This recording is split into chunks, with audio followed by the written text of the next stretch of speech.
नन्दन बालगजानन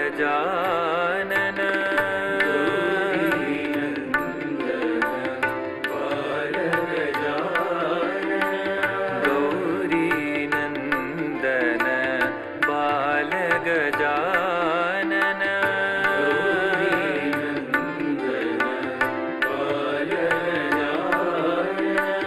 गजवदना गणनाथ गजानन गजवदना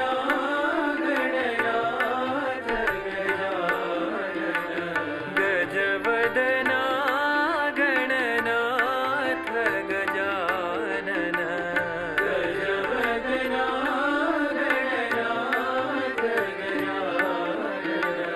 गौरीनन्दन बालगजानन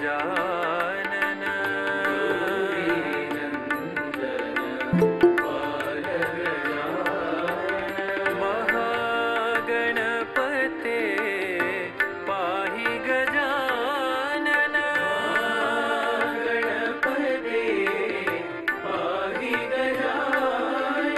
महागणपते पाहि गजानन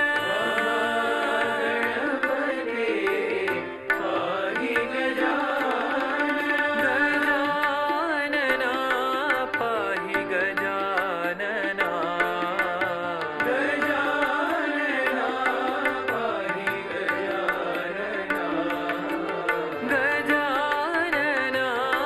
पाहि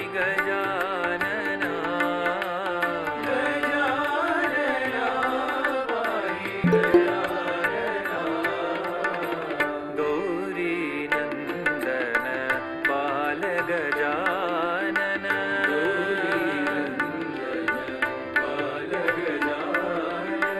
गजवदना गणनाथ गजानन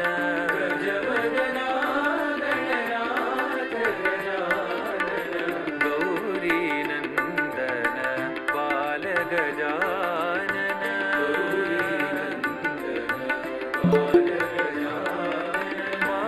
महागणपते पाहि गजानन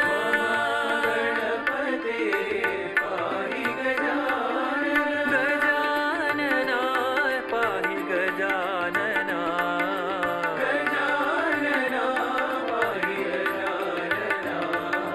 गजानना पाहि गजानना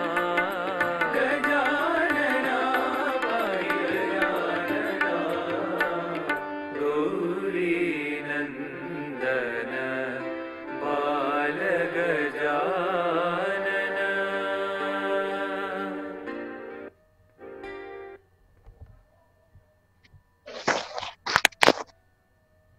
ओम साई राम। भगवान बाबा के पावन चरणों में कोटि कोटि प्रणाम एवं आप सबके हृदयवासी श्री भगवान के चरणों में हमारा नित्य निरंतर नमन।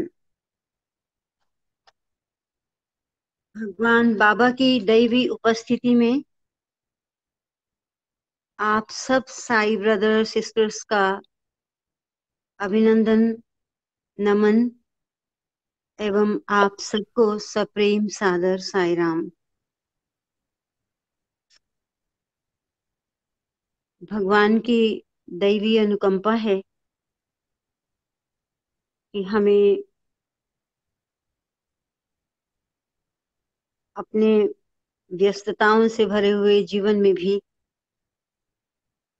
सत्संग करने के लिए कुछ समय मिलता है, जिसमें हम सब अपने जैसी भी मानसिक अवस्था होती है उसको भूलकर और बहुत आनंद और प्रेम के साथ आध्यात्मिक विषयों पर चर्चा करते हैं। भगवान के हम धन्यवादी हैं। तो आज का विषय भी इच्छाओं पर नियंत्रण है। उस दिन चल रहा था कि 3 स्तरों पर इच्छाओं पर नियंत्रण होना चाहिए। एक तो फिजिकल लेवल पर, भौतिक लेवल पर, एक मानसिक लेवल पर, और एक आध्यात्मिक लेवल पर, आध्यात्मिक स्तर पर। जिनमें से मानसिक स्तर पर, सॉरी, भौतिक स्तर पर समय, भोजन, जी। और यही कराया था उस दिन। दिवेश बंद करो, अनम्यूट करो। भोजन, समय और इत्यादि, और ऊर्जा को लिया था। समय, मनी, समय, धन, मनी, ऊर्जा और समय। तो इन चार विषयों, ये इन चारों को भौतिक धरातल पर, स्तर पर रखा, और इन पर चर्चा भी बहुत ही अच्छे तरीके से, सुंदर तरीके से हुई, और निकल कर भी बहुत आया। आप सबको भी याद होगा। मैं कहीं भूलती हूँ तो आप शेयर कर लीजिए कि हाँ, ये भी बात हुई थी।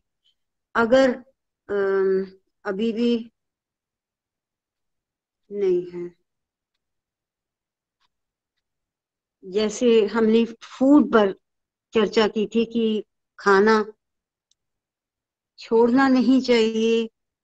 अन्न की तुलना, तुलना ही क्या, हमारे उपनिषदों में, शास्त्रों में अन्न को ब्रह्म कहा है। तो जिसकी जगह भगवान के स्तर पर है, क्या उसको हम बाहर अनावश्यक रूप से फेंकेंगे? हमें उतना ही भोजन तैयार करना चाहिए जितना हम खा सकते हैं, और अगर ज्यादा ले भी लिया है तो उसको हम सुरक्षित रख के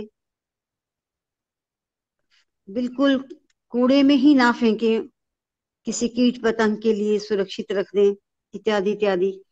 और एक मैंने बात की थी कि हम इस पर संयम कैसे करें, सोचें थोड़ा सा। कि मैरिजेज में, हम पार्टियों में देखते हैं अनावश्यक लोग थाली भरकर खाना लेते हैं, प्लेट भरकर, और एक दो बाइट किया और उसके बाद उसको डस्टबिन के पास रख देते हैं। बहुत दुखद है। हम सब पढ़े लिखे हैं, समझदार हैं, और अन्न की महत्ता समझनी चाहिए। जिसको हमने ब्रह्म, ईश्वर का दर्जा दिया है, उसका ये अपमान नहीं होना चाहिए। लेकिन अगर किसी जगह हम अपने आप पर तो संयम कर सकते हैं, सबको हम इस विषय में अवेयर नहीं कर सकते। जहाँ कर सकते हैं वहां हमें कह भी देना चाहिए, अपने फ्रेंड्स लेवल में, अपने किसी रिश्तेदारों में। अगर ऐसे बच्चे बड़े जिनकी ये आदत होती है खाना ज्यादा लेना और छोड़ना, हम कह भी सकते हैं, और फिर सुधार भी होता है, ऐसी कोई बात नहीं। लेकिन मैंने जो एक सजेशन, सजेशन नहीं, जो मैंने अपना एक और पॉइंट रखा था कि जैसे हम सेवा में पुट्टापर्थी जाते हैं, तो जो हमारी हरियाणा की महिलाएं हैं, मैं सवेरे 8:30 बजे, 8:25 तक मैं नाश्ता करने चली जाती थी। हमें अम्मा उसी टाइम समय देती थी, मंदिर से जाओ तुम करके आओ। तो मैं देखती थी कि मेरी हरियाणा की जो बहनें, माताएं हैं, वो इतना खाना छोड़ती हैं कि उस टाइम तक वो टिन आधा भरा होता था, और सब इडली इडली फेंकी होती थी। उस लेवल पर हम कुछ सोचें, और हम कुछ कर सकते हैं ताकि हम उस अन्न को बचा सकें। थोड़ा थोड़ा, थोड़ा थोड़ा ही बचाएं तो बहुत हो जाता है। और ये तो भोजन के बारे में हमने बात की थी। फिर मनी के बारे में भी बड़े सुंदर तरीके से चर्चा हुई। कैसे हम धन बचाएं, अनावश्यक चीजें जिसकी जरूरत भी नहीं होती घर में हम ना खरीदें, और उनकी जगह अगर हम पैसा रख लेते हैं तो वो किसी सत् कार्य में लगाएं, किसी जरूरतमंद के लिए लगा दें। और उषा जी ने तो एक एक एग्जाम्पल सेट करके बताया कि कैसे मेडिकल एड, जहां पर लाखों रुपए की जरूरत होती है, वो भी थोड़ा थोड़ा पैसा इकट्ठा करके उन्होंने किडनी और इस सब के ऑपरेशंस में भी पैसे की मदद की है। ये तो एक उदाहरण है और सराहनीय है, और हमें सबको अडॉप्ट भी करना चाहिए इस मेथड को। अगर हम थोड़ा थोड़ा थोड़ा थोड़ा पैसा जमा करके ऐसे कर सकते हैं, कोई आगे आए ऐसा बैंकर, तो हमें बहुत खुशी होगी। ऐसे बहुत से केसेस आते हैं कि जिनको बहुत पैसे की जरूरत होती है, लेकिन हार्ट जैसे ऑपरेशंस या किडनी का ट्रांसप्लांट इत्यादि होना हो, पैसा नहीं होता। किसी को जीवन दान देना बहुत बड़ा पुण्य कर्म है, भगवान की कृपा ही होगी वो। तो ये हमने धन के बारे में बात की थी, और किसके बारे में, और समय के बारे में। समय भी हमें भगवान का एक वरदान है, और समय का सदुपयोग ना हो तो समय गया और जीवन गया, ऐसे ही कहा जाता है। तो इस समय को पकड़ के रखना है, तभी हम कुछ प्राप्त कर सकते हैं। क्योंकि समय तो जो बीत गया वो बीत गया, वो वापस आने वाला कभी नहीं है। ये 3 पॉइंट फिजिकल लेवल पर हमने डिस्कस किए थे। और मैं चाहूंगी कि मेरे सभी ब्रदर सिस्टर्स हैं, अगर उनके मन में इस विषय में कुछ और अगर आता भी है कि हाँ हम यहाँ सेविंग कर सकते हैं, तो आप जरूर शेयर कीजिए। जिन्होंने ये टॉपिक किया है, मैं चाहती हूँ कि वो अपने टॉपिक में चाहे ऐड भी करें। और ये अच्छे टॉपिक हैं, हम स्कूल कॉलेजेस में आगे इन टॉपिक्स को कर भी सकते हैं। दूसरा और तीसरी बात, चौथी बात है ऊर्जा। मैंने बहुत सोचा, लेकिन मुझे भौतिक लेवल पर ऊर्जा की बात मुझे तो समझ में नहीं आई। भोजन को मैं ऊर्जा तब मानती हूँ जब उसको भोजन को पचा लिया, तब वो ऊर्जा बनती है उससे। मनी का भी चलिए ऊर्जा मान ली, लेकिन मुझे मुझे मैं उसको शब्दों में एक्सप्लेन नहीं कर पाई, क्योंकि मुझे नहीं समझ में आया इतना। हाँ, मैं ऊर्जा किसको मानूंगी वो मैं आगे आपसे शेयर करती हूँ। दूसरा है मानसिक, मेंटल लेवल पर। तो बहुत कुछ टॉपिक को कंबाइंड कर दिया गया उस दिन। मैं मानसिक लेवल पर बात जब करूंगी, तो वो मैं करूंगी जहां से मन का काम शुरू होता है, जहां से इच्छाओं और मन का काम शुरू होता है, उसको मैं मानसिक मेंटल लेवल पर लाकर और कैसे सेविंग करनी है इस बात पर हमने की भी। हम और भी चर्चा कर सकते हैं। जो मुझे समझ में आया, मैंने उस दिन आपसे भगवत गीता के 3 श्लोक शेयर किए थे कि जहाँ कि ये जो इच्छा है ये कहाँ से पनपती, ये इच्छा बनती। जैसे बीवी गुप्ता भाई साहब ने स्वामी के उस कॉन्सेप्ट से कि एको हम बहुत श्याम से शुरू करके उन्होंने इच्छा का कॉन्सेप्ट लिया। और मैं वहां से भी लेती हूँ, लेकिन मैं यहाँ से भी लेती हूँ कि जहाँ मैंने भगवत गीता को कोट किया था कि इच्छा होती नहीं पहले। इच्छा इच्छा से पहले की स्थिति को मैंने लिया था, जिसको मैंने कहा था आसक्ति। आसक्ति कि पहले किसी चीज को देख के ध्यायतो विषयान पुंसः, ये मैंने श्लोक भगवत गीता का लिया था दूसरे अध्याय से, कि जब एक व्यक्ति मनुष्य सोचता है किसी किसी को देख लिया किसी चीज को, और फिर सोचता है मुझे भी मिल जाए, और फिर बहुत अधिक उसकी आसक्ति होती है उसमें, मुझे मिल ही जाए बस।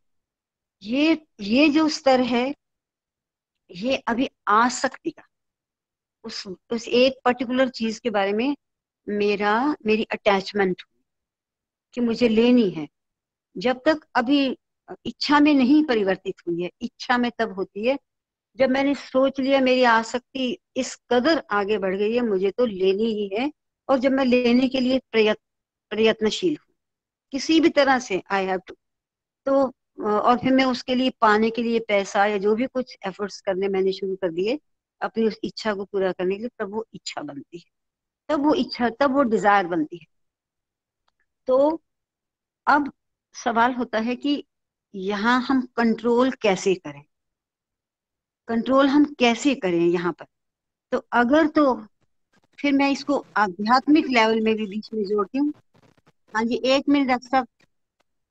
आध्यात्मिक लेवल से भी मैं इसको जोड़ती हूँ इसमें, कि अगर हमारी साधना इतनी है, हमें अंतर्मुखी होने की प्रैक्टिस हो गई है, तब तो ये जो अभी जो मैंने पकड़ा है जिस अपनी आसक्ति को, मैं इतनी अवेयर हो चुकी हूँ, मैंने जिस अपनी आसक्ति को पकड़ लिया, मैं उस आसक्ति का वहां ही निराकरण कर दूंगी और मैं उसका संस्कार भी नहीं रहने दूंगी। ये आसक्ति बिल्कुल क्रॉस लग जाएगा और दोबारा से उस आसक्ति का कोई स्थान नहीं होगा मेरे लिए। इस लेवल पर अगर आकर हम कंट्रोल कर सकते हैं, तब यहाँ पर हमारी मानसिक रूप से वो सेविंग हो गई कि मैंने सोच, मेरी आसक्ति आई, आसक्ति से मेरी इच्छा बनने ही जा रही थी कि चलो अब दीपावली आई है, क्या पुराना टीवी नए का, क्या पुराने का छोड़ो, मॉडल नया है हम नया लेते हैं, इत्यादि इत्यादि। लेकिन मैंने उसको कंट्रोल कर, कोई जरूरत नहीं, मेरा काम चलता है, दैट्स ऑल। मैंने उस पैसे को सेव किया, उस पैसे के लिए मैं सदुपयोग कहीं ना कहीं कर सकती हूँ। ये मैंने अपने लेवल पर सोचा है। मैं आप सबके विचार इस बारे पर जानना चाहूंगी। और उसके बाद आता है आध्यात्मिक लेवल। अब आध्यात्मिक लेवल पर भी किस तरह से हम अपनी इच्छाओं पर नियंत्रण कर सकते हैं, ये आज विचारणीय है, विचार का विषय है। अब मैं डॉक्टर अमर सिंह जी को आमंत्रित करती हूँ। डॉक्टर साहब प्लीज आप आइए। जो जितना मुझे समझ में आया, जैसे मैंने शेयर किया, अब आप इस विषय को और स्पष्ट कीजिए। साईं साईराम जी। हाँ जी, साईराम साईराम डॉक्टर साहब। भाई, हाँ जी, सभी साईराम। भक्तों को साईराम। आपने बड़ा सुंदर ढंग से, बहुत सरलता से ये समझाया कि किस प्रकार हमारी कामनाओं की उत्पत्ति होती है, किस प्रकार किसी वस्तु के प्रति आसक्ति होती है। आपने कहा यहां तक आसक्ति है, और जब उसको हम जरूरत बना लेते हैं, उसको पाने की इच्छा करते हैं, तब इसके साथ मन जुड़ जाता है। यही कहा था ना आपने? तो मन क्या है? डॉक्टर साहब, मन तो पहले जुड़ गया था, मन बना था तो आसक्ति हुई थी। हाँ ना, जो मैंने तो भगवत गीता को कोट किया था, मैंने अपने आप से कुछ नहीं कहा। अच्छा, पहले आप कीजिए। नहीं, वो तो ठीक है, कोई बात नहीं। मैं ये जानना चाहता था, मैं ये बताना चाहता था मन क्या है। क्योंकि देखिए, जैसे वो आसक्ति हुई या उस चीज की प्राप्त करने का विचार उत्पन्न हुआ, तो वही विचार मन का रूप। मन कोई ऑर्गन नहीं है बॉडी का, मन कोई अंग नहीं है बॉडी का। जिस तरह हमारे दूसरे अंग हैं, कर्मेंद्रियां हैं, ज्ञानेंद्रियां हैं, ये अंग हैं जिन्हें हम देख सकते हैं, अनुभव कर सकते हैं। लेकिन मन कोई ऐसी चीज नहीं है जिसको हम देख सके, वैसे जान सके। तो ये हमारी जो वस्तु को देखी और उसको प्राप्त करने की जब जिज्ञासा हुई है, उसी समय विचार उत्पन्न हुआ कि इसको कैसे प्राप्त करें। तो ये जो विचार है, यही हमारा ये मन है, मन का रूप ले लेता है। मन इसी को कहते हैं। जैसे हाँ, आपने आंखों से एक चीज देखी, एक फ्लावर देखा। फ्लावर देख के जरूरी नहीं है कि आप उस फ्लावर के बारे में जानते हैं क्या है क्या नहीं है। गुलाब है, आपने देखा, आपका गुलाब का पता है, आपका गुलाब है। एक नया फूल आप उनके नजरों में आ गया, बड़ा सुंदर है, बड़ी सुंदर महक आ रही है उसकी। तो ये वो क्या है, अब उसको आप जानते नहीं, लेकिन आपके अट्रैक्शन है उसकी तरफ, आकर्षक हुए हैं और उसको चाहते भी हैं, जानना कौन है। तो ये जानने की जो इच्छा हमारी जागृत हुई है, वो हमारा विचार की उत्पत्ति हुई है। वो विचार फिर क्या होता है, ये हमारा ब्रेन जो दिमाग है, ये एक हार्डवेयर की तरह काम करता है और इसके अंदर सारा स्मृति पटल इसके अंदर भरा हुआ है।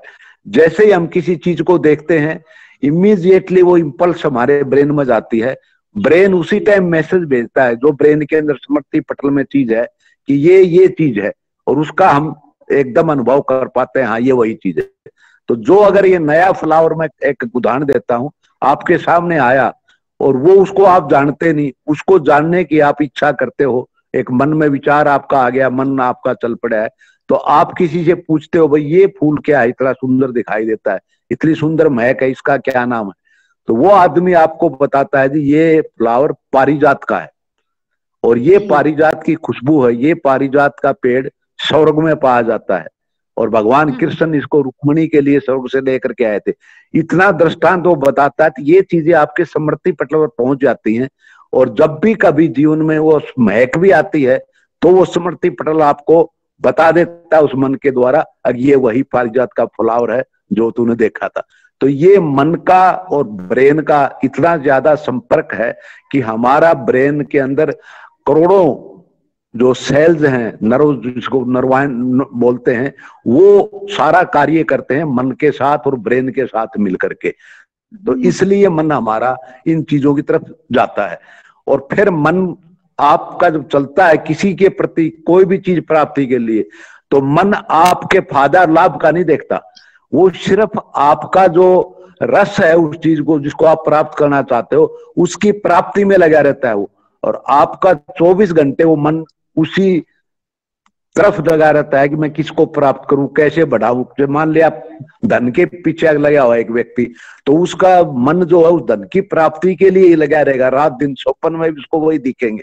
और वो इतना धन इकट्ठा करने के लगेगा, वो ये नहीं सोचता कि मैं धन किस तरीके से इकट्ठा कर रहा हूं, वो तरीका ठीक है या गलत है उसने कोई मतलब नहीं। वो आपको सिर्फ धन जमा करने की तरीके बताता है, टेक्निक बताता है, सोचते जाते हो आप, विचार चलते जाते हैं।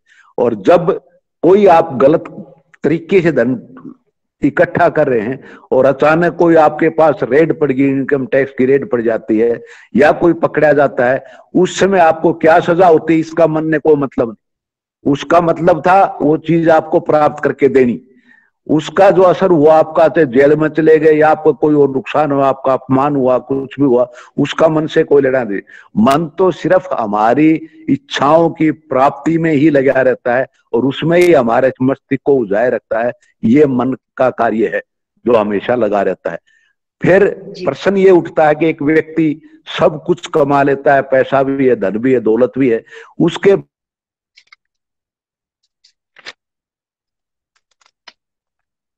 हाँ जी डॉक्टर साहब, नेट नहीं, आपका नेट नहीं है।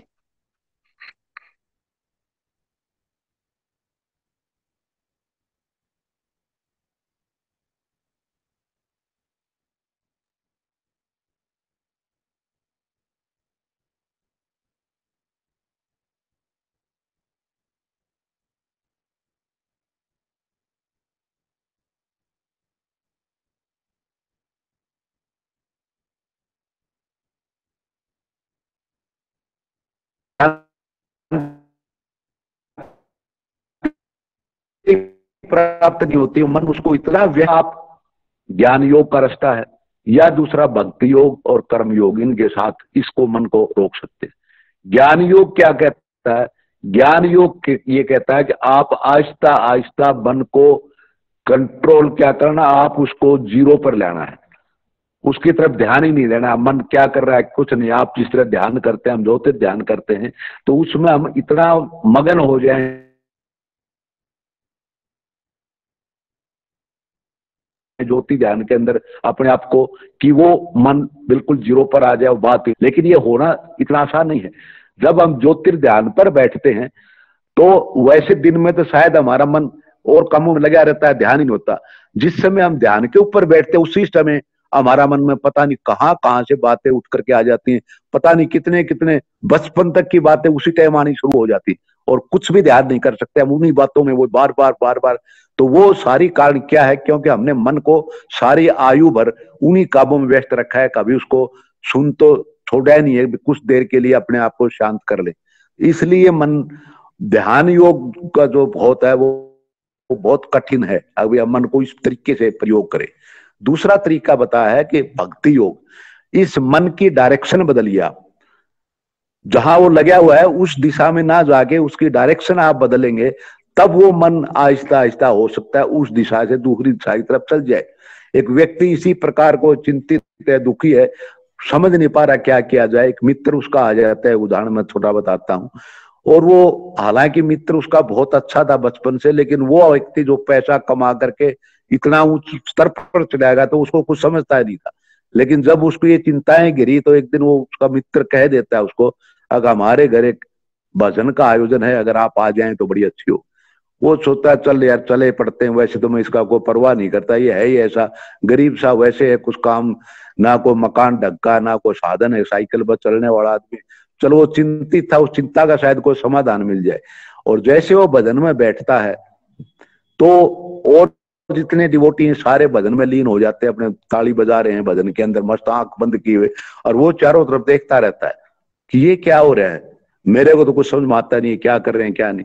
लेकिन कुछ देर के बाद कोई अच्छा भजन आ जाता है और उसके मन में वो ऐसा बैठ जाता है कि वो भी उस भजन के अंदर लीन होना शुरू हो जाता है। आहिस्ता आहिस्ता लीन होता है, वो भी ताली बजाने लग जाता है। और आध घंटे भजन के बाद जब उठता है तो उसे बड़ी शांति, बड़ा संतोष अनुभव होता है, एक आनंद सा अनुभव होता है।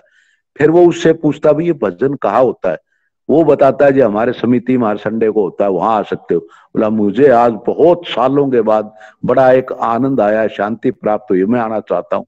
वो उसको अटेंड करता है। आहिस्ता आहिस्ता उसके बाद वो सेवा एक्टिविटीज में आ जाता है, नारायण सेवा में आ जाता है। वो देखता है खुद एक दिन नारायण सेवा में आगे सारे डिवोटी लगे हुए हैं, कोई थाली डाल रख रहा है, कोई भोजन परोस रहा है, कोई चावल दाल, वो बैठा देख रहा है। क्यों? उसके अंदर अहंकार है कि मैं कैसे इन गरीबों को खाना खिलाऊं। फिर उसे कोई कह देता है भाई आप भी आइए ना, आप बैठे क्या करें। वो बड़ा शर्म सा लज्जित सा होता हुआ वो उठता है और फिर वो भी 1 घंटा लग जाता है, चलो देखी जाएगी। और उसके बाद वो घर जाता है तो उसकी थकावट से उसकी नींद भी बड़ी अच्छी आती। वो फिर विचार करता है ये किस तरह के आदमी, ये किस भाव में लगे हुए हैं, इन्हें कोई फिक्र ही नहीं, जीवन की कोई चिंता नहीं, मैं 24 घंटे चिंता में रहता हूं। तो आहिस्ता आहिस्ता उसकी डायरेक्शन जब उधर बदलती है, सेवा की तरफ आता है, तब वो उसका मन जो है वो उस दिशा के अंदर डाइवर्ट हो जाता है और फिर वो सारी एक्टिविटीज में आ जाता है। सेवा में भी आता है, नारायण सेवा में भी आता है, भोजन परोसता भी है, भोजन के लिए पैसे भी देता है, मैं भी देना चाहता हूँ। वहां जो गरीब बच्चे आते हैं उनको बेचारे कपड़े नहीं होते, उनके कपड़े भी दे देता है। तो इस तरह जाकर के मन को हम नियंत्रित उस दिशा में कर सकते हैं और फिर आहिस्ता आहिस्ता उससे ही हम भक्ति मार्ग पर चलते हुए उस भगवान की प्राप्ति के लक्ष्य की तरफ जाना शुरू करते हैं। तो ये मन का कंट्रोल करना और मन को किस प्रकार से चलाना है, ये हमारे ऊपर नियंत्रण करता है। हम किस संगत में रहते हैं, किस प्रकार इसको कर सकते हैं। जब ये नियंत्रण में आ जाता है उसके बाद हमारे लिए कोई दिक्कत नहीं होती। कुछ भी हम करें, किसी प्रकार भी, ये सारी हमारी डिजायर्स हैं, वो फिर समझ जाता है कि मैंने इतना कुछ धन संपत्ति की, इसका क्या यूटिलिटी, मुझे कुछ भी तो नहीं मिल पा रहा। और ये इतने संतुष्ट हैं जिनके पास धन भी नहीं है, और जो थोड़ा सा भी है उसको बचा बचा के भोजन भी करवाते हैं, वस्त्र भी दे देते हैं, और भी सेवा के कार्य करते हैं। तो तब उसको आहिस्ता आहिस्ता इनकी तरफ अपने धन से नफरत होकर के वो उसकी तरफ दूसरी तरफ चल पड़ता है और सारी इच्छाओं को फिर नियंत्रित करने की सोचता है कि मैंने कहां से कहां पहुंच गया, अगर मैं पहले ही सरलता से जीवन व्यतीत करता तो शायद मुझे इतनी चिंता ना होती। तो ये एक मानसिक स्तर की मैं बातें कर रहा था। वे इस प्रकार से हम व्यक्ति परिवर्तित होकर के वो इस क्षेत्र के अंदर आ पाता है और उस शांति को और आनंद को प्राप्त कर सकता है। ये तो मानसिक स्तर की बात थी। अब आप स्पिरिचुअल लेवल की बात करते हैं तो स्पिरिचुअल लेवल की बात तो जब ही आएगी जब हम इस मन को नियंत्रण करके और हम दूसरों को, जिस समय हमें यह अनुभूति हो जाए कि ये आत्मा हमारे अंदर ही है और भगवान कहीं बाहर नहीं है, भगवान हमारे अंदर ही है, इस चीज की हमें विश्वास हो जाती है कि हम ब्रह्म आस्मि, मैं ही भगवान हूं, तब हमें ज्ञान होता है कि ये संसार के हर कण कण में ही तो भगवान है, हर जीव में, हर प्राणी के अंदर ही तो वही है। और जब वही है तो क्यों नहीं हम उसके दुख में शामिल हों, क्यों नहीं उसको, जो भोजन की कमी है उसका भोजन की प्राप्ति करवाएं, क्यों नहीं अगर बीमार है तो उसको बीमारी का इलाज करवाएं। क्योंकि फिर हम उससे एकाकार हो जाता है तो हम अनेकता में एकता वाली बात जब देखने लग जाती है तब हम ये सारी की सारी चीजें इस लेवल पर सोच पाते हैं। अदरवाइज तो ये पॉसिबल नहीं है, कहने से बताने से या सब में भगवान है सिर्फ इससे बात नहीं होती। क्योंकि जब हमारे अंदर वो दिव्य प्रेम भगवान का उत्पन्न होता है और वो प्रेम जब विस्तृत होता है तभी जाकर के हम हर प्राणी के अंदर उसकी अनुभूति, हर पेड़ के अंदर उसकी अनुभूति, हर कण कण में उसकी अनुभूति का अनुभव करते हैं और तब हम उसके अंदर उस सेवा में उसमें लग जाते हैं। तभी जाकर के हम उस परम पिता परमात्मा के बारे में हम इस आध्यात्मिक रूप से जान पाते हैं। यही मैं समझ पाया। आगे और जो भी बताना चाहें सबका स्वागत है। साई राम जी।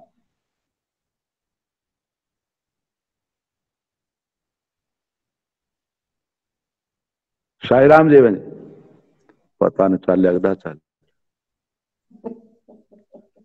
आप तक 15 मिनट कम कर लिए। साईराम जी। वे बिना पीछे बोल की कोशिश हाँ, वे सो के साईराम जी। पता नहीं नहीं और सही को नहीं आड़े सो के। चंद्रकांता सही को नहीं अच्छा चलिए। पता नहीं। साईराम। हाँ जी हाँ जी। हाँ हाँ जी आ साईराम रही है डॉक्टर मेरे यहाँ। साहब, आप अनम्यूट कर लीजिए। अच्छा जी। हाँ हाँ जी। आवाज आ रही थी। और करमवीर जी आप भी अनम्यूट कर लीजिए अपना। कर लिया मैंने। आवाज गई, आवाज सुनी मेरी आपको? नहीं, अब मेरी आवाज नहीं आ रही। आपकी तारीफ मेरी सुनी कि नहीं? आपकी सुनी है जी, सारी आवाज सुनी है बिल्कुल। अच्छा अच्छा अच्छा। बस आपकी पीछे से डिस्टरबेंस आ रही है, इसलिए मैं कह रही हूँ आप अनम्यूट कर लीजिए। ठीक। अच्छा, मैं डॉक्टर साहब आपने इस विषय को बहुत स्पष्ट किया। मैं फिर थोड़ा सा 2 शब्दों में कहकर या फिर मैं बाद में कर लूंगी। हमारे बीच में शम्मी शम्मी धीर हैं जिन्होंने इस टॉपिक को किया। अब मैं शम्मी से रिक्वेस्ट करती हूँ कि आप बेटा थोड़ा सा इस टॉपिक को, और क्योंकि आपने किया है बहुत समझ के, आप इसको थोड़ा सा और क्लियर कर दो। साईराम। साईराम शम्मी। साईराम। हाँ जी साईराम आंटी। साईराम साईराम बेटा। बेटा जैसे आपने हमें टॉपिक किया बहुत अच्छा लगा, तो अभी हम उसको इसी टॉपिक को फिर दोबारा बाइफरकेट करके कर रहे हैं। जैसे कि 3 तरह से स्तरों पर सेविंग है। एक तो फिजिकल लेवल पे, एक मानसिक लेवल पे, एक स्पिरिचुअल लेवल पे। तो जो मन के लेवल पे है, आप उसको किस तरीके से कहेंगे? क्योंकि आपने टॉपिक किया है, आपने आपका बहुत क्लियर टॉपिक था। देखिए बाकी सबसे मुझे साईराम टू एवरीवन। पहले तो साईराम। मेरे को बाकी सबसे ही सीखने को मिलता है। मैंने जब स्टडी किया जो मुझे समझ में आया मैं वो थोड़ा अच्छा। सा ऐड कर सकती हूँ। लेकिन मैं आप सबकी तरह प्लीज अगर मेरी कहीं से गलती हो जाए तो आप लोग नहीं किसी में बेटा, से नहीं भी। नहीं, आपने बहुत बहुत अच्छा किया, ऐसे ना कहो प्लीज। हाँ जी मेंटल लेवल पे जो मुझे समझ में आया, मेंटल लेवल पे हमें जो सेविंग्स करनी है, भगवान कहते हैं आप मेंटल लेवल पे अपने, अभी जैसे अंकल ने कहा कि हम हमारी थॉट सब कुछ प्ले करती हैं। एवरीथिंग हमारा थॉट प्रोसेस है। तो मैनेजमेंट ऑफ थॉट्स फर्स्ट चीज है जो हमें आनी चाहिए। उसके आनी लिए भगवान चाहिए। ने हमें कहा सेल्फ ऑडिट। आपको टाइम एंड अगेन अपने ऊपर एक सेल्फ ऑडिट रखना चाहिए। डिजायर्स तो जैसे उस दिन मैंने पढ़ा और बताया कि दे तो मल्टीप्लाई लाइक एंट हिल, वो तो बढ़नी ही बढ़नी है बाबा कहते हैं। लेकिन आपको अपने ऊपर एक सेल्फ ऑडिट रखना चाहिए कि क्या आप जो सोच रहे हो वो जरूरत है उसकी। वहां आप अपनी मेंटल एनर्जी वेस्ट करते हो। जब आप सोच रहे हो ऐसे ही किसी तरीके की कोई ग्रीडी चीज पर, ईर्ष्या, डर है, चिंताएं हैं फालतू की, हम अपने मटीरियलिस्टिक वर्ल्ड की, हमारे को कोई ना कोई चिंता लगी रहती है हर वक्त। हमें गुस्सा आता है जो एंगर है, इन चीजों में आप अपनी मेंटल एनर्जी वेस्ट करते हो। जब आप अपनी वो मेंटल एनर्जी सेव करोगे, you have to control on these habits. आपको अपने माइंड से यहाँ सेल्फ ऑडिट रखना है कि इस पर तो नहीं आप अपनी एनर्जी लगा रहे, और वो वहां सेव करके आपको जो हैबिट्स हैं वो अपने अंदर, ऑब्वियसली जब आप ये सब छोड़ेंगे तो कोई अच्छी हैबिट आपके अंदर पनपने लगेगी। आप ह्यूमिलिटी, फॉरबेरेंस, भावा कहते हैं लव, सबसे अच्छी। जब आप ये गुस्सा, लोभ, धीरे अपने आप पे कंट्रोल रखेंगे कि मुझे करना ही नहीं है, तो नेचुरली आपके अंदर कुछ हैबिट्स डेवलप होती हैं। लव, कंपैशन, फ्रेंडलीनेस, या आप एटलीस्ट अपनी मेंटल एनर्जी तो बचाते ही बचाते हैं, है ना। वो मेंटल एनर्जी ऑब्वियसली भगवान कहते हैं वो कहाँ यूज होगी? To strengthen and enrich your sense of discrimination. आपको अच्छे बुरे में ज्ञान होगा। आपको ये पता चलेगा कि जो डिजायर्स हैं वो आपकी मटीरियलिस्टिक वर्ल्ड पे नहीं है। बाबा कहते हैं डिजायर्स तो होती ही होती हैं, लेकिन एक्शंस के थ्रू, बाबा ने एक जगह बताया है कि make your actions your duty. जब आप ड्यूटी की अपनी ड्यूटी समझकर वो एक्शंस करते हैं तो वो आपको कभी भी आपको आपकी एनर्जी वेस्ट होने नहीं देंगे, क्योंकि जब आपने अपना धर्म समझ लिया एज अ बेटी, एज अ आपने वाइफ अपना धर्म समझ लिया, आप उसके प्रति अपने एक्शंस करते हैं। आपकी सेंस ऑफ डिस्क्रिमिनेशन जिस दिन बढ़ जाएगी कि आपको अच्छे बुरे का ज्ञान होगा, उस दिन डेफिनेटली आप ये जो मेंटल एनर्जी है वो आपकी अध्यात्म की तरफ लगने लगेगी। Your will power, your power of concentration increases only then, तभी आप ये ध्यान पर, योग पर कहीं अपनी एनर्जी लगा पाएंगे। This is what I learned. हाँ, एग्जैक्टली, बिल्कुल, बहुत अच्छा। और शमी, मैं जो स्पिरिचुअल लेवल पे हम समझे, मैं आप सबके साथ थोड़ा शेयर करती हूँ, फिर आपके ओपिनियन जानना चाहूंगी कि हाँ जी। जो तो मेंटल लेवल पर है, डॉक्टर साहब ने आपने कैसे स्पष्ट किया, लेकिन मैं ओरिजिन से चलती हूँ कि जहां से हमारी इच्छा बनती है, हमारी डिजायर बनती है। वो डिजायर जैसे आपने अपने टॉपिक में बिल्कुल क्लियर किया था, देखने से, सुनने से, बोलने से, है ना। जब जब हमारा जो ये मन नाम की चीज है, अभी इसके बारे में भी हम बात कर रहे थे कि मन नाम का कोई ऑर्गन तो है नहीं। जिस मोमेंट थॉट बनता है उस मोमेंट वो मन हो जाता है, उससे पहले मन नाम की कोई चीज नहीं। तो थॉट प्रोसेस में जो हमारी सेंस ऑर्गन्स हैं, जब ये विचार या मन कह लीजिए, विचार या मन आंखों के ऑब्जेक्ट्स के साथ बना तो कितनी सारी इच्छाएं बन गई, और ऐसे ही हमारे ये श्रवण इंद्रिय कान के ऑब्जेक्ट्स के साथ बना तो कितनी सारी इच्छाएं बन गई। ऐसे ही नासिका, ऐसे ही जिह्वा, जिह्वा का तो बिल्कुल ही कमाल है, इंडस्ट्री बन गई है बहुत बड़ी बड़ी के वर्ल्ड में। जिह्वा के दो धर्म हैं, एक टेस्ट और एक बोलना। ना तो ये बोलने में कम है, ना ये टेस्ट में कम है, ठीक है ना। यहीं से हमारी अनगिनत इच्छाएं बन रही हैं। मैं इसको इस तरीके से कह रही हूँ कि अनगिनत इच्छाएं, ये 5 हमारी सेंस ऑर्गन्स के ऑब्जेक्ट्स और प्लस जो विचार या मन है, वो जब मिलते हैं तो हमारी ढेरों सारी इच्छाएं बन जाती हैं। बस यहाँ ही जड़ को जो कॉज बनता है अभी हमारी इच्छा का पूरा ना होना, तो इच्छा के लिए प्रयास करना, प्रयास करने पर भी इच्छा पूरी नहीं होती, तो फिर गुस्सा आना, गुस्से से ये सारा प्रोसेस फिर चलना शुरू हो जाता है। तो यहाँ ही अपने आप भगवान ने डिस्क्रिमिनेशन, विवेक शक्ति भी दी है। यहाँ ही अपने, क्योंकि हम कोई आम इंसान, मैं नहीं कहती, हम तो सभी दिव्य पथ के पथिक हैं। तो विवेक तो है, सोच भी है, इच्छा भी है कि हमें तो किसी और अच्छे रास्ते की तरफ जाना है। हमारा जीवन का उद्देश्य ही कुछ अलग है। ये सारी जो ये मटेरियलिज्म हमारा हमारा हमारा दायरा नहीं है हमारे लिए।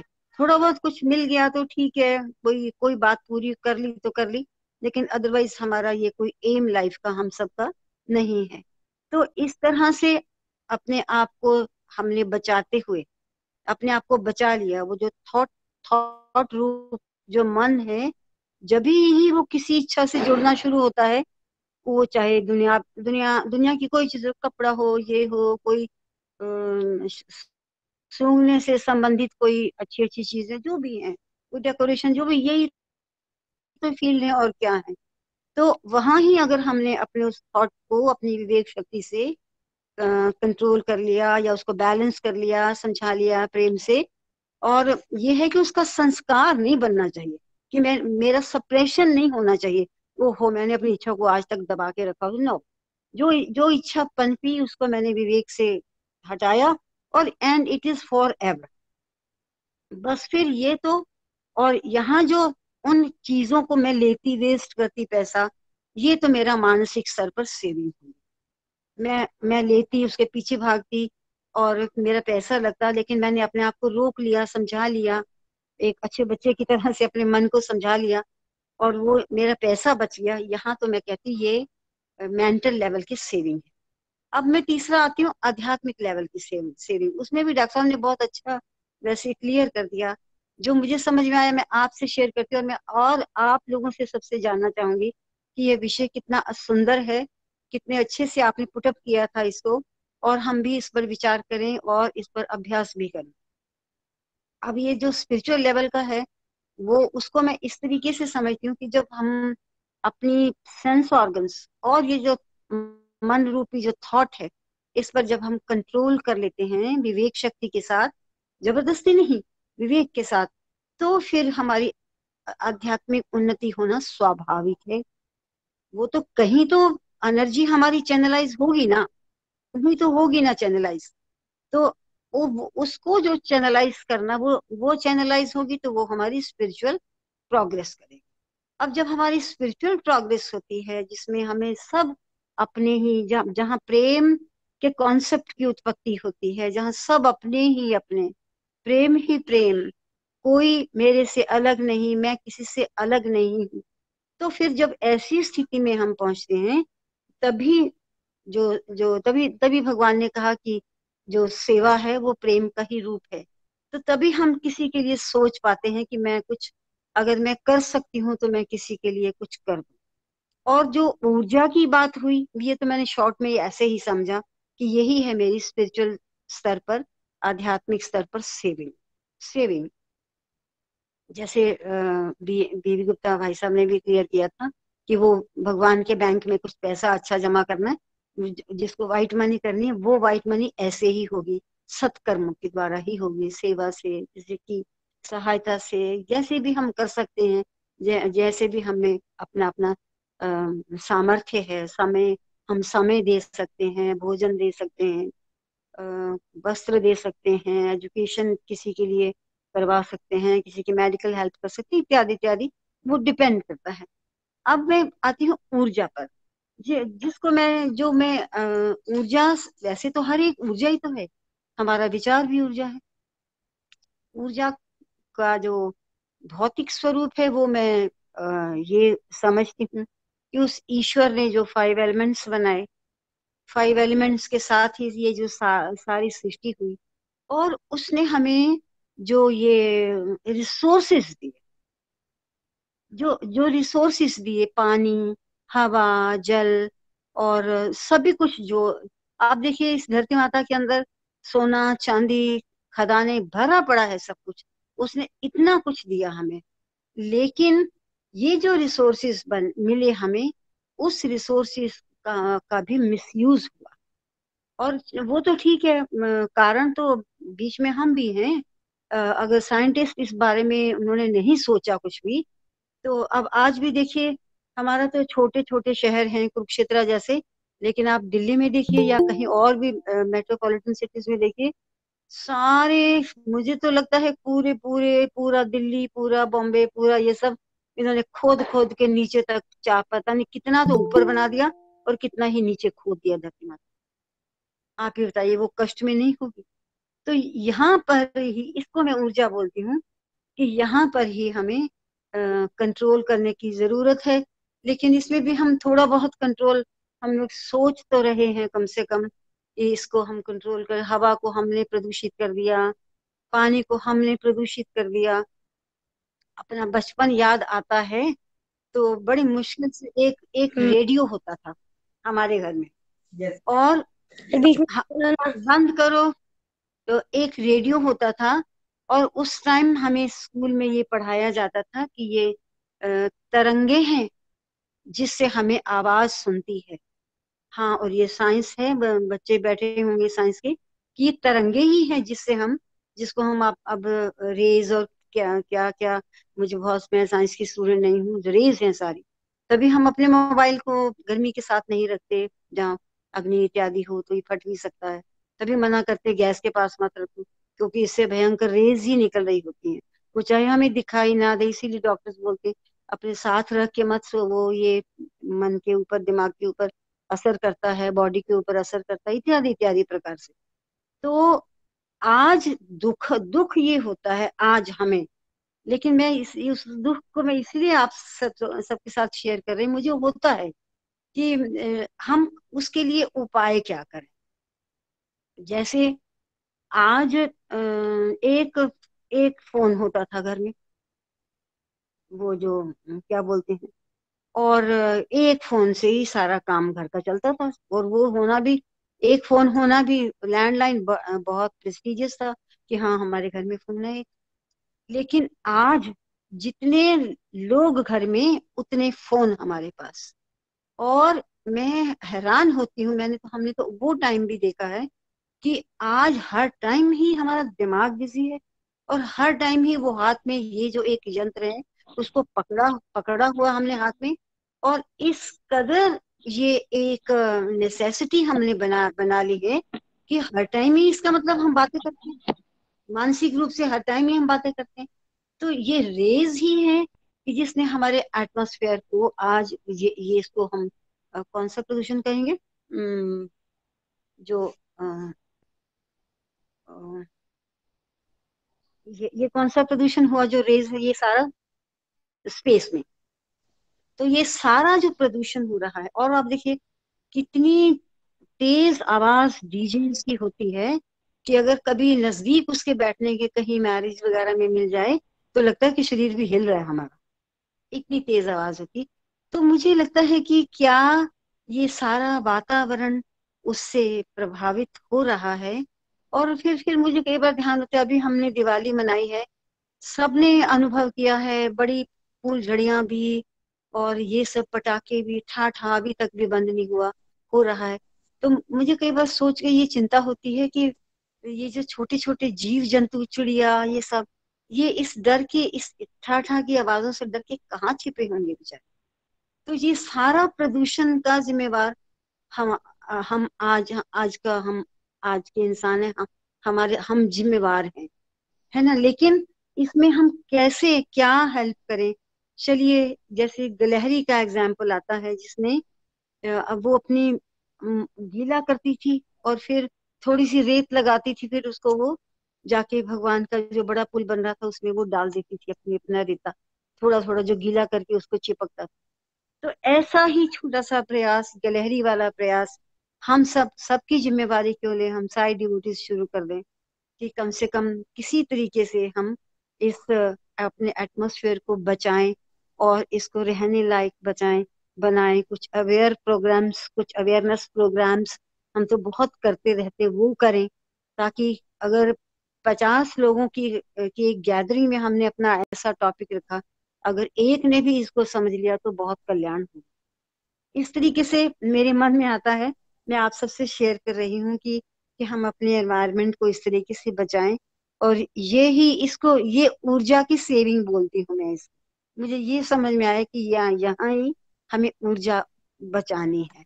और मुझे याद आता है कि जब अर्थक्वेक आया, भुज का बड़ा विनाश हुआ था, तो कुछ हमारे हमारे फ्रेंड्स जो साई डिवोटीज वहां ही थे, तो स्वामी ने ट्रक भर के बहुत सामान भेजा। तो जितने डिवोटीज उस समय प्रशांति में थे, वो जब तक ट्रक धीरे धीरे चले, वो पीछे रोते रोते बेचारे भजन गाते गाते चलते रहे। और स्वामी ने तब यही कहा था कि इस विनाश का कारण हमारी गलत सोच है। इस विनाश तो खुद वही की बात है, कुदरत का रिएक्शन आज हमारे सामने है। वो बेचारी शांत है, हमारे लिए भगवान ने बनाई, और हमारे हमारे हित के लिए बनाई। हमारी एग्जिस्टेंस भी धरती पर इसीलिए है कि भगवान ने हमें ये एनवायरनमेंट दिया। लेकिन उस एनवायरनमेंट की हमने कदर नहीं की। हमारे बस में जितना सा है, हम बात बहुत बड़ी है ये, लेकिन हम बीइंग भगवान के डिवोटीज, अगर हम इसमें थोड़ा सा योगदान कर सकते हैं, कोई सेमिनार कर सकते हैं, तो हम इस अवेयरनेस को जरूर करें। यही ऊर्जा की सेविंग होगी। ओम साई राम। और मैं फिर अब आप सबसे पूछती हूँ कि आप सबको के लिए मैं कहती हूँ कि आप सब अपने इस विषय पर अपने विचार रखिए, ताकि हम कुछ कुछ ना कुछ योगदान आज की परिस्थितियों में दे पाए। ओम साई राम। त्रेहम दीदी, आप कुछ कहेंगे? नहीं। हाँ जनक जी, आप कुछ कहेंगे इस बारे में? साई राम। जनक, साई राम। हाँ जी, साई राम जी, साई राम। आप हाँ हाँ जी। इस बारे में कुछ कहेंगे आप? ऊर्जा की ओम सेविंग साई कैसे? राम। हाँ जी, ऊर्जा की सेविंग। मानसिक वाला आपने कहा था ना, तो वो ही थोड़ा सा ले लेंगे, थोड़ा सा समअप कर देंगे इसको। मानसिक मानसिक तो ऊर्जा को। हो ही गया, बहुत क्लियर कर दिया, वो तो कॉन्सेप्ट ही क्लियर कर दिया, गीता भगवत गीता से लेके। और डॉक्टर अमर सिंह ने भी और बिल्कुल क्लियर कर दिया चलो कि फिर जहाँ ठीक है, जहाँ फिर ठीक है, चलो आप कैरी ऑन करो। ठीक है, ठीक है, साई राम, कैरी ऑन आप करो। अपना विचार रखो। नहीं आप नहीं अपना नहीं, कोई बात नहीं। नहीं नहीं, नहीं कोई नहीं, बात आप अपना नहीं। विचार तो रखिए। आप कह रहे हैं ना मुझे नहीं, समअप बस हो करना गया, हो है। गया, बहुत अच्छी तरह, अरे बहुत अच्छी तरह क्लियर हो गया, कोई बात नहीं, ठीक है। नहीं, आप इस ऊर्जा वाले विषय को कीजिए थोड़ा। मैं इस तो ऊर्जा के हाँ जी, हाँ जी, हाँ जी, साई राम इस जी। ऊर्जा के विषय को कीजिए थोड़ा, कि ऊर्जा की हाँ सेविंग जी। कैसे हो, ऊर्जा है क्या? हाँ जी। ये हमने ये जो अभी सारा डिस्कशन हुई है हमारी इस टॉपिक हम्म पे कि हम ऊर्जा को कैसे सेव करें, मानसिक हम्म ऊर्जा को और आध्यात्मिक ऊर्जा को कैसे हम जोड़ें। एक्चुअली हम्म क्या है, मानव जीवन का उद्देश्य है अपने को पाना और अपने को जानना। हम मनुष्य हैं, और मनुष्य क्या है, जिसे मन का होश हुआ है वही मनुष्य है। जिसे मन का होश नहीं है, जो विषय वासनाओं में लगा हुआ है, उसको क्या हम मनुष्य कह सकते हैं? हमें बार बार अपने को ये चेताना चाहिए कि जो हमें ये दुर्लभ मनुष्य जीवन मिला है, उसका एक क्षण भी व्यर्थ ना जाए। अब पशु पक्षी हैं और जितने भी प्राणी भगवान ने इस धरती पर भेजे अपने अपना कार्य करने को, मनुष्य को सर्वश्रेष्ठ बनाया।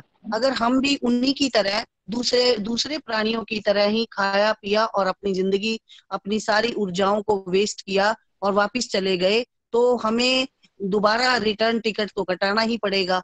तो हमें ये रिटर्न टिकट ना कटाना पड़े, तो उसका कैसे उपयोग करें? अब मन के बारे में इतना कुछ चर्चा हो चुकी है कि भगवान कहते हैं कि असल में है क्या, कि मन जो है वो तो इच्छाओं का ताना बाना है, अपने आप में वो कुछ नहीं है। और जो मन है वो बिना ताप का है। और जब मान लो मेरी छोटी सी, मैं 2-1 मिनट में समअप कर दूंगी ये, कि मन जो है उसमें क्या है, इच्छा जागृत होती है, तो उसी से ये तो आधार है सारी ऊर्जाओं का।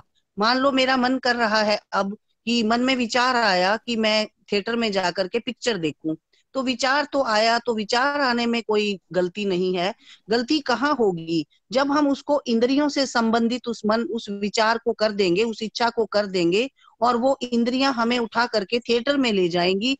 फिर हम वहां के भाव देखेंगे, अच्छे बुरे सब, फिर हमारी मानसिक शांति भंग हो जाएगी। फिर हमारी ऊर्जा बेकार की बातों में लग करके हमारी शारीरिक ऊर्जा भी खराब होगी, मानसिक ऊर्जा भी खराब होगी। और तो जब हमने उसको उसके साथ जोड़ दिया, इंद्रियों के साथ जोड़ दिया, तो हमारा नुकसान होगा, उस ऊर्जा का नुकसान हमारा तो होगा। इच्छाओं को हमने देखना है कि हमने इसको शारीरिक 5 इंद्रियों के साथ जोड़ना है, और कहाँ हमारा विवेक को यूज करते हुए कि कौन सी इच्छा ठीक है, कौन सी क्रियान्वित होनी चाहिए, कौन सी नहीं होनी चाहिए। तो जब हम उसको विवेक से देखेंगे, डिस्क्रिमिनेशन से देखेंगे, तब हम ये जीवन में सदुपयोग कर पाएंगे इस ऊर्जा का, कि हमने अपनी मन की ऊर्जा में जो भी विचार उठा, उसका हमने कौन सी दिशा में हमने उसका उपयोग किया। मस्तिष्क तो जो है वो तो कहता है कि वो तो ट्रेंड है इस बात के लिए कि हम संसारिक सुखों के अंदर, संसारिक वासनाओं के अंदर लगे रहें। और कब तक लगे, उसमें अगर हम लगे ही रहेंगे, वो हमारा, हम ट्रेंड हो चुके हैं कि हमें उसमें लगना ही है।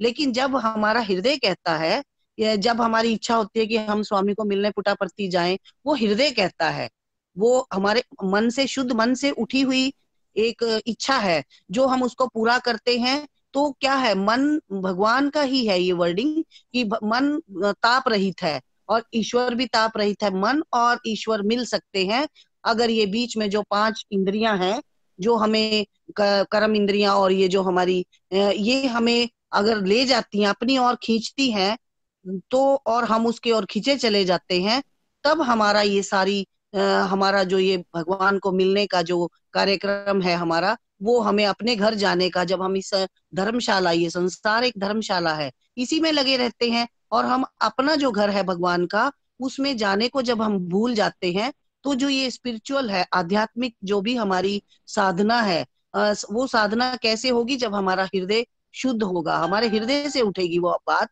कि हमें तो भगवान की ओर चलना है। तो फिर हमारी एक्टिविटी, और हमें हमेशा याद रखना है कि हमें उस घर में जाना है, फिर हमारी सारी एक्टिविटी संतुलित हो जाएंगी। हम ना तो ज्यादा हम भोजन वेस्ट करेंगे, ना हम ज्यादा धन वेस्ट करेंगे, क्योंकि हम अपनी इच्छाओं को उतना ही पूरा करेंगे जितनी हमारे शरीर के लिए जरूरी है। और अब हम भगवान के प्रति उत्तर देने योग्य बनेंगे कि हमने अपनी जितनी भी शक्तियां थी उनको, पहले तो हमने सीलिंग अपने डिजायर्स को कंट्रोल किया, और फिर हमने उनका उपयोग किसी अच्छे कार्य में, दूसरे के परमार्थ में लगाया, और फिर हमने भगवान को हमेशा याद रखा। जब हम ये कहते हैं, हम घर से बाहर जाते हैं, भी घर का ध्यान रखना, जब हम ये बच्चा बाहर जाता है हम कहते हैं अपना ध्यान रखना।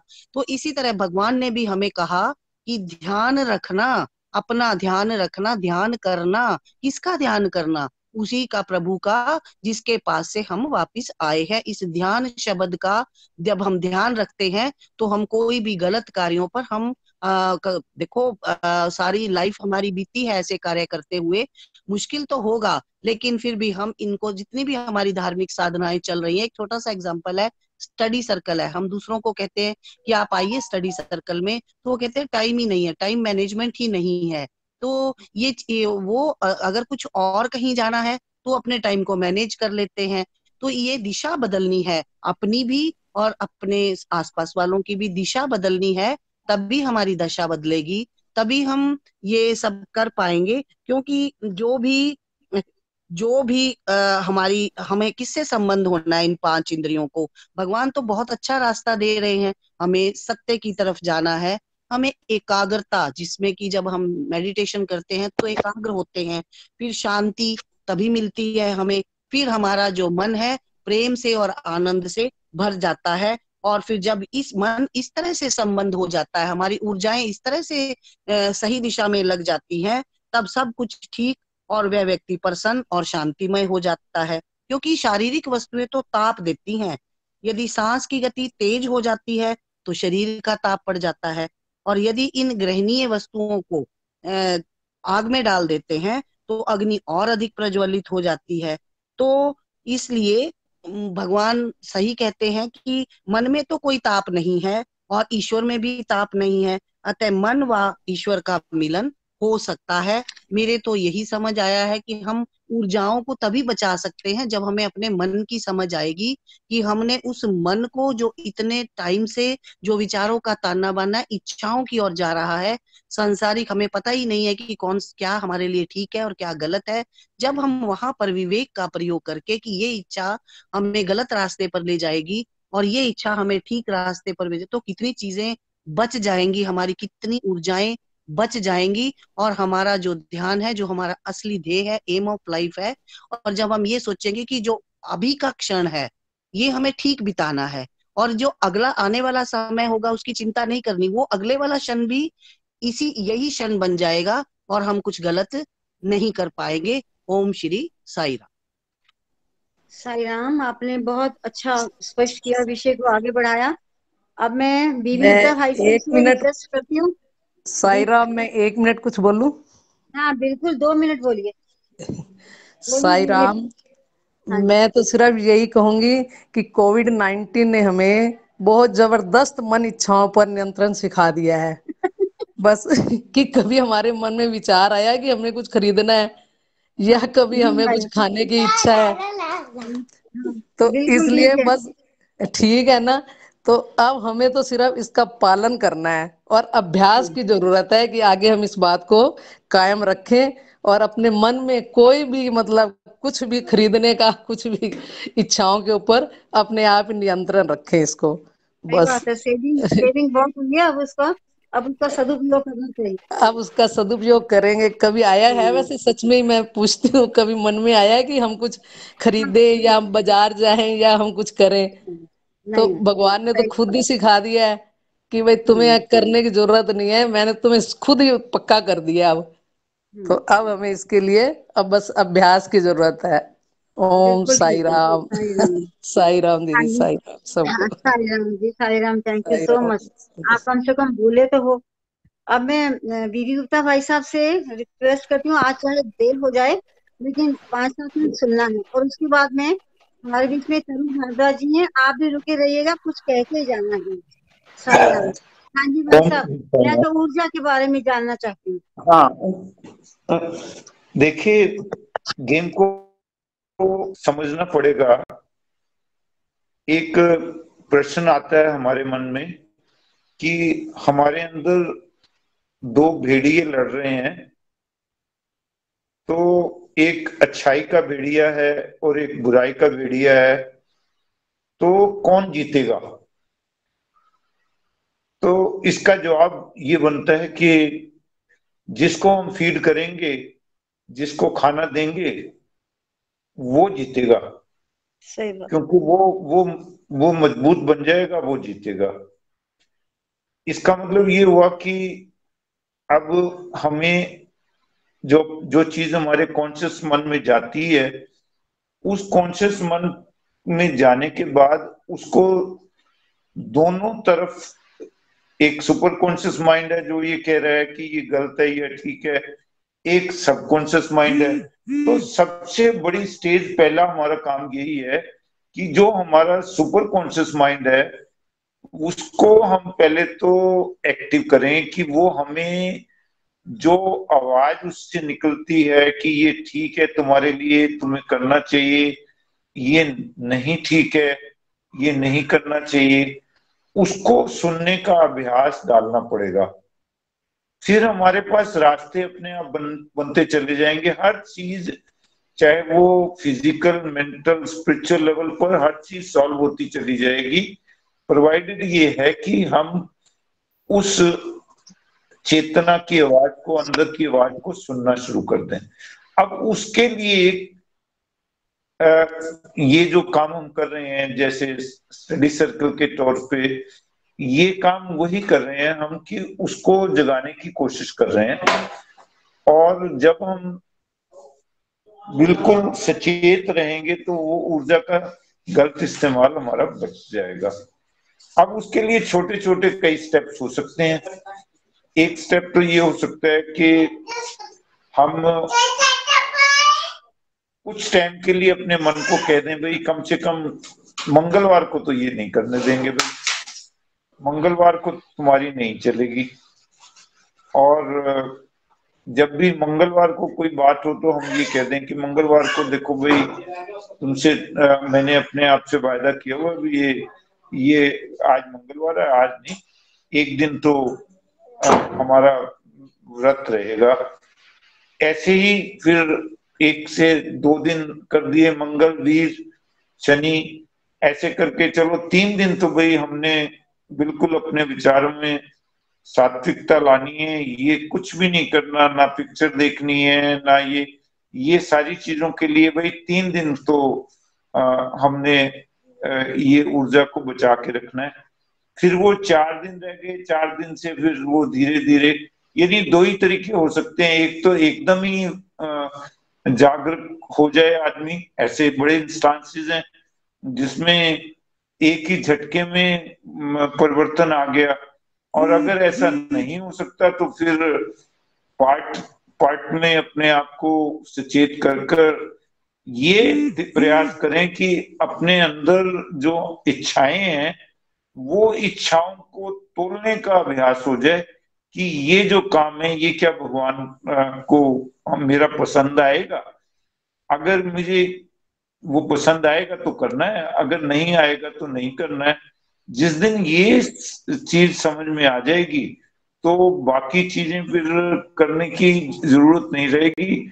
सिर्फ ये है कि थ्योरी से काम चलेगा नहीं, प्रैक्टिकल तो करना पड़ेगा। और प्रैक्टिकल में 2 ही तरीके हैं। एक तरीका तो यह है कि आपको ये पता है आपके हाथ में सांप है, भाई ये खा जाएगा, तो एकदम सांप को फेंक देते हैं। और एक दूसरा तरीका है कि जो एक साधु था, उसको खीर का शौक था, तो फाइनली वो खीर, जब भी ध्यान लगाता तो खीर सामने आ जाती, तो उसने कहा चलो फिर पहले इस खीर की तो कर लें। एक बार मन को बता दिया, पूरा एक कढ़ा खीर का बना के उसको कहा अब ये सारी खीर तेरे को खानी पड़ेगी। और वो खीर खाने में इतना ज्यादा उसका हालत खस्ता हुई कि उसके बाद उसको कभी खीर का ख्याल नहीं आया।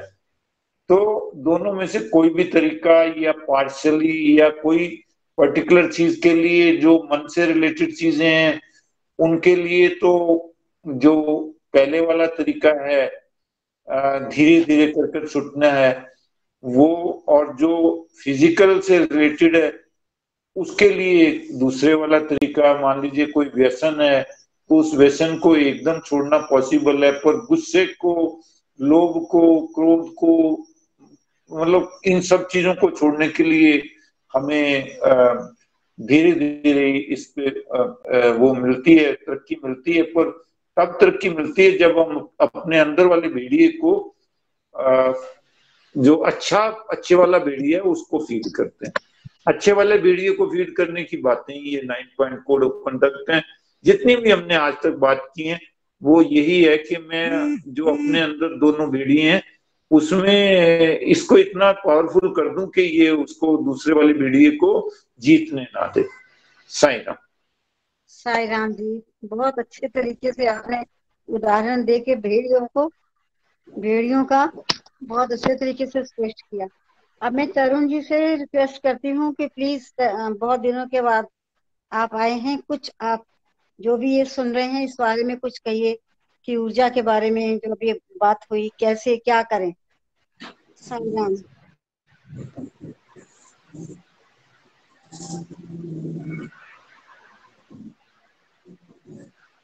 तरुण तो चले गए। नहीं, अभी तो थे।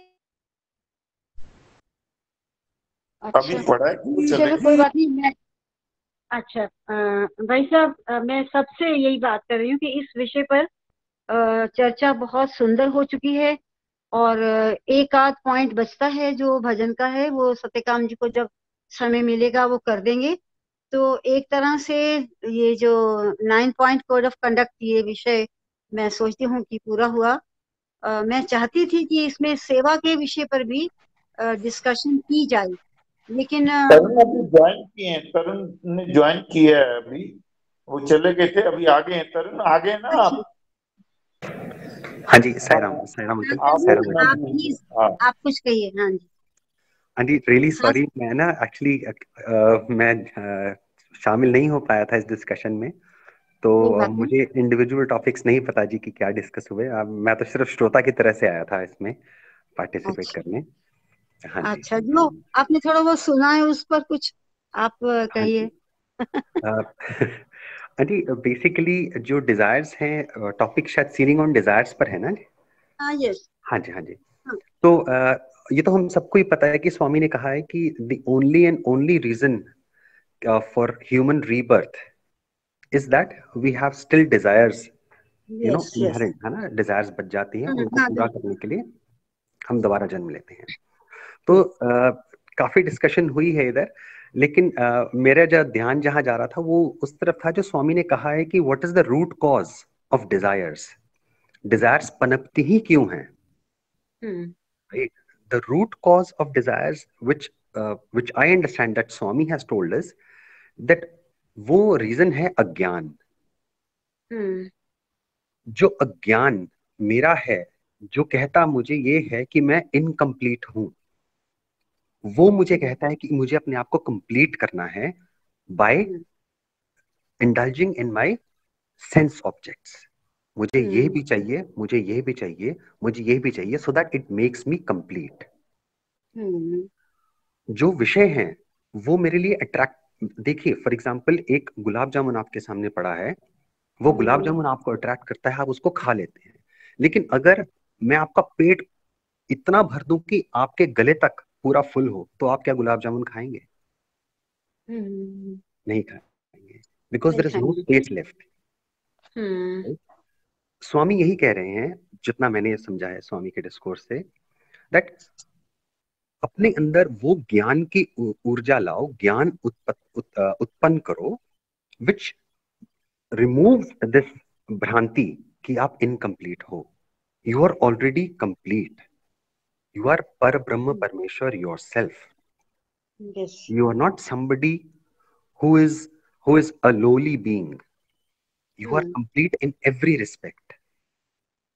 एक ग्लास में अगर थोड़ी बहुत जगह होगी पानी की, तभी वो तो वो इच्छा करेगा ना कि और पानी आए और मैं फुल हूं। लेकिन जब वो मुंह तक फुल है, जब एक ड्रॉप भी नहीं जा सकती, तो उसके अंदर इच्छा कैसे होगी कि हाँ मेरे अंदर और पानी आए। तो बेसिकली हम जो भी बातें कर रहे हैं, these are like specific things कि हाँ जी मेरी जुबान भागती है, मेरा मन भागता है, मेरा ये भागता है। बट वो क्यों भागता है? वो इसीलिए भागता है कि वो सोचता है कि मैं बाहर से ये चीज लाके अपने आप को कंप्लीट करूंगा। बिकॉज वो जो अज्ञान है, जो जन्मों जन्मों लाखों करोड़ों जन्मों से हमारे अंदर जो वो अज्ञान हमने खुद उत्पन्न किया हुआ है कि आई एम नॉट कंप्लीट, मुझे ये चाहिए, वो अज्ञान दूर करना। You have to realize that you don't need anything to make yourself happy or to make yourself contented or to make yourself loved. Nothing. You are already love. You are already divine. You are already पूर्ण। बस aunty मुझे तो इतना ही पता है जी। तो आपको बहुत पता है। असल में चरम स्थिति तो मानव जीवन की यही है कि उस पूर्णता तक पहुंचना है ना। अगर पूर्णता की बात ना होती तो ये मंत्र भी ना होता। पूर्णमदः पूर्णमिदं पूर्णात् पूर्णमुदच्यते पूर्णस्य पूर्णमादाय पूर्णमेवावशिष्यते। पहुंचना तो इसी स्थिति तक है, लेकिन ये तो रास्ते की जो ट्रैवल कर रहे हैं हम, जो ट्रैवल में डिफिकल्टीज आ रही हैं, बस उन डिफिकल्टीज को कैसे रिमूव करें और अंततः हमें पूर्ण स्थिति तक ही पहुंचना है। और यही हमारा लाइफ का एम भी है, ध्येय भी है, यही ह्यूमन लाइफ का पर्पस भी है। तो ओम साई राम। तो मैं कह रही थी कि इस विषय पर पर्याप्त रूप से चर्चा हो गई है। फिर भी अगर आप चाहें कि हाँ कुछ और क्लियर करना है तो करेंगे, लेकिन आज इस टॉपिक को बस समाप्त कर दिया। और जो दो तीन टॉपिक। हाँ जी साई राम। प्लीज ऐसा है मैम, इस टॉपिक के ऊपर तो अभी आप और चर्चा कीजिए एक दिन, क्योंकि जो भारद्वाज ने इशू उठाया है ना, ये इशू आया नहीं अभी। सबसे इम्पोर्टेंट ये इशू है कि वो समझ कहाँ से आए और समझ क्या है जो भगवान बताना चाहते हैं। आप तो हमने उसको बाहर से टच किया है, अब हमें उसको अंडरस्टैंड करेंगे। उसको अंडरस्टैंड करना बहुत जरूरी है मैम। जो है वो अंडरस्टैंडिंग का एक दिन और दीजिए आप इसको। जो इसके लिए फिर एक दिन नहीं चाहिए, इसके लिए एक महीना चाहिए है ना। भिन्ना नहीं मैम, ये देखे आपने मेंटल और स्पिरिचुअल एस्पेक्ट है ना, ये बहुत इंपॉर्टेंट है। जब आपको समझ ही नहीं है ना, तो आप चाहे कुछ भी करते रहो। भारद्वाज ने कहा ना, हमें आपको ये समझना जरूरी है। इसके लिए एक बार और डिस्कस कीजिए आप इसको।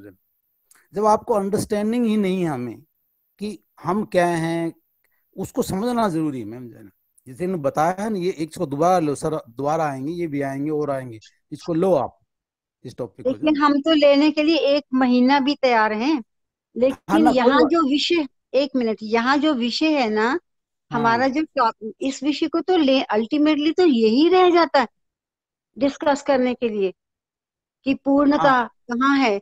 लेकिन यहाँ हमारा सिर्फ विषय ये था कि स्पिरिचुअल लेवल पर हम इच्छाओं पर नियंत्रण, हमारी सेविंग कैसे, ये है। वो तो है। लेकिन ये तो स्पिरिचुअलिटी की चरम अवस्था है कि जिसमें हम इस स्थिति में पहुंचे। और इसके लिए अलग प्रयास, जो मुझे लगता है, अपना अपना ओपिनियन है कि इस स्थिति तक पहुंचने के लिए हमें वो अन्य जो हम भगवान ने हमें साधनाएं दी हैं, उसके द्वारा ही हम इस रियलाइजेशन तक पहुंच सकते हैं। तो जैसे हम मेडिटेशन में करते हैं, तो ये जो रियलाइजेशन है पूर्णता की, अमरता की, सच्चित आनंद स्वरूप की, सत्यम शिवम सुंदरम की, ये जो स्थिति है, ये तो रियलाइजेशन के आधार पर है। इसमें सेविंग की कोई बात नहीं है। नहीं, ये जो समझ की बात है ना मैम, वो समझ आएगी, सेविंग अपने आप हो जाएंगी। अब अच्छा आप क्वेश्चन ये है देखिए, इनको समझ क्या है उसको अंडरस्टैंड करना जरूरी है ना। अच्छा ठीक है, हम कल आपके हम जो लिए सुख रहा और ये दुख विषय। का कारण लेते हैं ना, सुख दुख का कारण वो हमारी परिस्थितियां हैं, जो हम हाँ हाँ ठीक है। आदमियों को मानते हैं, वस्तुओं को मानते हैं, देश को मानते हैं, तो हमें उसको उस पर्सपेक्टिव में समझना पड़ा। भगवान ने उसको पर्सपेक्टिव में बताया ना कि आप उनको अच्छा भी ठीक समझे है, ना। कल का आम दिन आदमी और तो आप दुखी इसी से रहता है ना कि ये चीज मिल गई, ये नहीं मिली, ये परिस्थिति मेरे को आ गई, ये वस्तु मिल गई, हम तो वही इसमें घूमते रहते हैं। तो हम इसको अंडरस्टैंड भी तो करना है, कैसे हम इनको जैसे गुप्ता जी ने बताया, ये बताया, इनको हम थोड़ा समझ को अंडरस्टैंड करने की कोशिश करें मैम। कोई बात, बिल्कुल ठीक है। आप कल इस विषय पर थोड़ा तैयार होके आइएगा। हाँ हाँ कोई कल नहीं, हाँ से कल कल कर की ले। इस चर्चा को शुरू करते हैं, कोई बात हाँ नहीं। ठीक है मैम, हाँ, ठीक हमें है। हमारा हम पर्पस ये नहीं है कि हम आगे आगे जाएं कि हमने पूरा कर लिया, जब तक वो पड़ाव हमने पूरे नहीं किए जहां हम टिके हुए हैं और हमें आगे हम्म बढ़ना नहीं आ रहा। ठीक है मैम, ठीक है, तो ठीक है, हाँ आगे जी जी। बढ़ना नहीं आ रहा, तो आगे बढ़ना जब तक नहीं आएगा तो तब तक हम्म तो समझिए कि हम वो जहां टिके हैं उसके बारे में तो सोचना ही है, विचार करना जी ही है जी ना। मैम। लेकिन यहाँ थोड़ा सा डिफरेंस ऑफ ओपिनियन ये है कि जिस स्थिति की बात, जिस बात को अभी तरुण जी ने कहा और जहां आप कर रहे हैं, वो यहाँ पर मतलब उसको वो अलग विषय है, अलग नहीं है मैम, उसको जो अलग स्पिरिचुअल लेकिन मेंटल कोई है बात ना, नहीं, हम ये इसके इशू साथ ही बहुत कर ज्यादा लेंगे। लेना चाहिए था हमें, इस इश्यू हाँ को ज्यादा करेंगे डिस्कस हम, करना चाहिए, तभी तो हम ठीक है एनर्जी ठीक को है। सेव कर पाएंगे। जो बाबा सीलिंग की बात कर रहे हैं ना, जो हमें समझ हाँ ही नहीं हाँ, होगी तो हम सीलिंग कैसे करेंगे हैं। ये हायर लेवल की सीलिंग है, ठीक है, बिल्कुल। कल कल आप तैयार होके आइएगा इस हाँ विषय में, हाँ, थोड़ा सभी ठीक है। तैयार हो गए मतलब, थोड़ा हाँ, जैसे आज सब रेज सब किया सबने। सभी तैयार होके आएंगे, साई राम। ठीक है, हाँ जी Sai sorry Ram. Ma'am, please don't mind है। हाँ हाँ हाँ जी साई राम। सर। हाँ जी, और कुछ कहना है या फिर हम बस हाँ अभी नहीं नहीं समाप्ति कोई की ओर। हाँ जी। समस्त लोका सुखिनो भवन्तु, समस्त लोका सुखिनो भवन्तु, समस्त लोका सुखिनो भवन्तु। ओम शांति शांति शांति। जय बोलो भगवान श्री सत्य साई बाबा जी की जय।